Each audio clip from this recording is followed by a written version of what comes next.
envie de dire Marina Abramovic, même si c'est un petit peu bateau.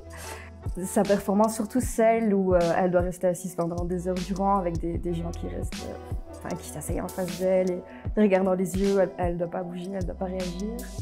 Et à un moment, en fait, c'est son ex qui arrive, qu'elle a plus vu depuis 20 ans. Et ce qui se passe sur son visage à ce moment-là, c'est vraiment c'est magnifique. On ne peut pas ne pas être touché par ce moment-là. Et je pense que je voudrais communiquer l'émotion comme son visage communique l'émotion à ce moment-là. En fait, moi, je pars des expressions faciales que je détourne pour en faire quelque chose de soit intriguant, soit de risible, émouvant. Ça dépend un peu sur quoi je tombe à la base. Il y a souvent un lien avec l'enfance, la parentalité. C'est un truc que je questionne beaucoup. En premier, j'aimerais dire Charlotte Quinon, c'est une artiste liégeoise qui, je crois, travaille à Marseille maintenant. Je suis tombée sur son fanzine en atelier de dessin il y a quelques années et mon travail a changé à partir du moment où j'ai vu avec quelle facilité elle exploitait ses erreurs.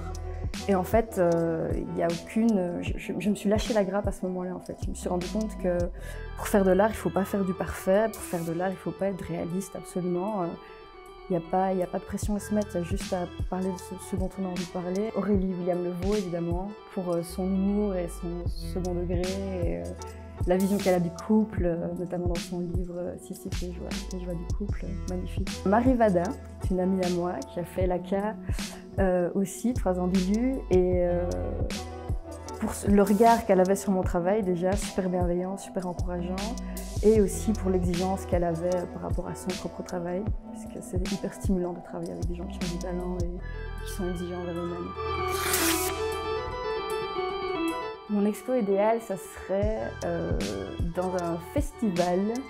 Il y aurait du soleil, un lac, des hommes nus, et surtout plein d'art qui viendrait, plein de formes d'art qui viendraient se greffer et pour donner quelque chose de vivant, je sais pas, de la danse, du théâtre, de la musique, qu'on s'amuse.